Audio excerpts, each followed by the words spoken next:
the bubble phase, or as some may call it, the twin flame honeymoon phase. And can that happen with your false twin flame? And welcome back. I'm Breann, a master certified ascension coach with Twin Flames Universe.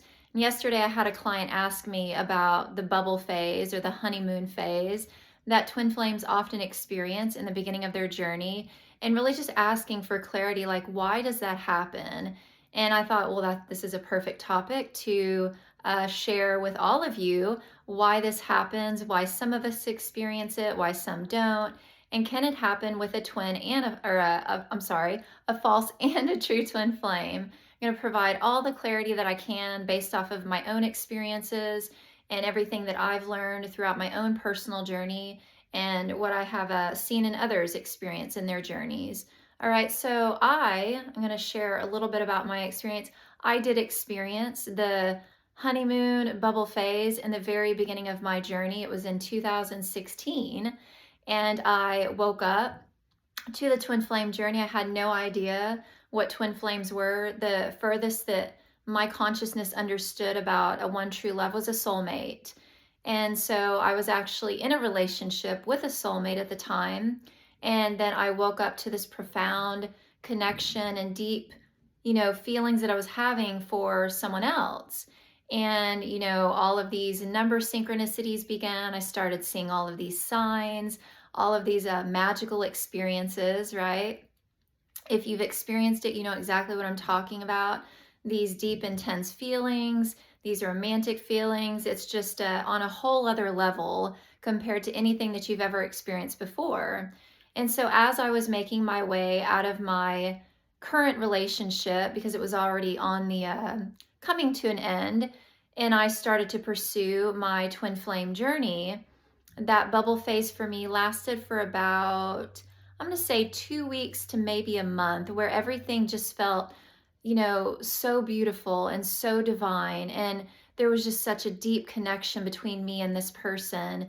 And there was love, there reciprocated, right? And just so much passion and romance and feelings that you almost can't even put words to. But if you've experienced it yourself, you know exactly what I'm speaking to. And then as that bubble phase or that honeymoon phase began to come to an end, essentially got popped, in comes the spiritual awakening and all of that, the dark night of the soul, all of the additional things that we experience. And I can, make future videos on those stages as well. And so this is the bubble phase. Now, for the sake of this video, why do we experience that? Well, it's very simple. And to simplify it, it is a taste of divine nectar. And what do I mean by that? Well, if you understand that a higher power, the divine, is at the core of your twin flame union, you are going to be provided a taste. Because why? Think about it logically. Why would you pursue your twin flame journey if you didn't have that taste? Like, no one's logically, if you look at the journey in itself, and it's a journey of self-discovery, self-love, it is for your ascension and your complete and total enlightenment. That in itself, that's not compelling, right? Like me just saying it, you're like, why even bother? But if you experience it, if you have a taste of it, of that divine nectar, of that divine love, of having your one true love, and you feeling those feelings that you've never felt before for anyone else, and them experiencing those same feelings and reciprocating that back to you, that is magic. And that taste of magic, it propels you forward. It inspires you to move forward on this journey and find this deep, profound love that you just had a taste of, right? And so we have to, in some way, the divine has to awaken us to that desire. Because if you don't know that that desire is there for your one true love, you're not going to take action on it. You're not going to be inspired to move in the direction of it. And now this bubble phase, honeymoon phase, it doesn't happen with every twin flame union. It depends on each union has its own challenges, experiences, and purposes for being.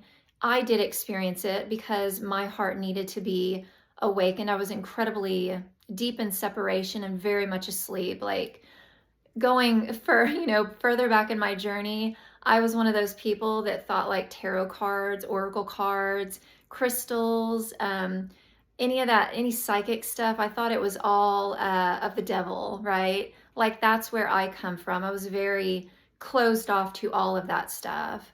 And so, of course, knowing now, I know that those are just simply communications with your higher self, your divine self, and God, a higher power. But yeah, we have to have those tastes of divine nectar in order to know that, wait a second, I want more of that. I want that, right? And then it compels you, right? Because you know that that is the truth of your union. But then the next step is you get the taste, and then essentially God's like, okay, well, here's the taste, but here's all the stuff that's blocking you from having that in your reality 24/7.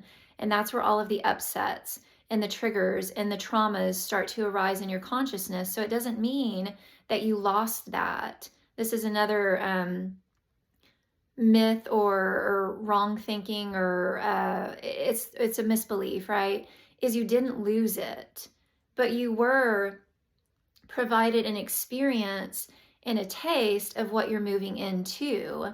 But in order to move into that, you have to clear out those traumas and those wounds and that illusion of separation to experience that divine nectar as your constant in your reality. And that's what you're being guided to do. And so whether you're in the bubble phase right now or it's ended and you're in the healing stage, know that that's what you're moving into. That didn't go anywhere. That was just a taste of the cake, essentially. And the whole cake is yours. And as you move through your upsets, your inner healing journey, yeah, I know, guys, it sounds boring, but it does have to be done. But in that, you start to cultivate joy within yourself. You start to feel really happy, and that pain of separation begins to dissolve in your heart. All right, so that is a taste of the cake. That is the purpose of the honeymoon phase, is for you to awaken to a deeper desire that you might have not known was in your heart all along. I didn't know. Without that experience, I would have had no idea. And I would have just continued as I was, not really feeling purposeful, not really knowing that I had a one true love and I could be with them. I would have carried on with a very lonely and purposeless life. All right. And so now my next question, or next thing I want to clarify for you, is that, can you experience this with a false twin flame?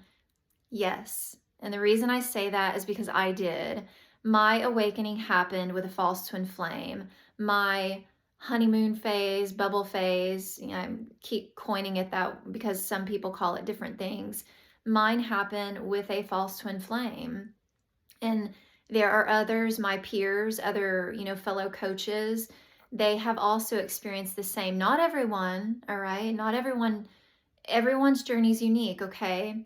But in my experience, and I know a few others, they did have that, where they had that bubble phase with a false twin flame. Whereas as they navigated their healing journey and they got to know themselves on a deeper level, they realized that that person was just there as a catalyst. They were just there as to awaken you to that desire. Whereas as they do their inner healing work, just like I did, my true twin flame entered my life. And it was, although you have that, you have that taste of the cake, you get like all of the cake, because it's not just that attraction, that passion, that romance, but there's all the other stuff underneath, which is the peace and the joy and the stillness and that sense of completion and happiness and wholeness. You get it all. All right. And so just because I say that, it doesn't mean that if you've experienced this, that made your twin flame false. Absolutely not. You have to follow your heart here. It's just simply an indication that it is a possibility, depending on, the uniqueness of your journey and how you're being guided to heal. All right. So trust your heart and follow your intuition. And if you're being pointed into pursuing a person as your twin flame person, then go all in with that. Trust what your heart is communicating to you, and love completely. And when I say love completely, I mean love yourself completely, because it's a revealing process of that person to you. And so if you have any more questions about the honeymoon phase, feel free to ask those beneath the video. And if you're looking for further coaching support, all of my information is listed in the description box below. And thank you for watching. I will see you in the next video. Don't forget to hit that like, share, and subscribe.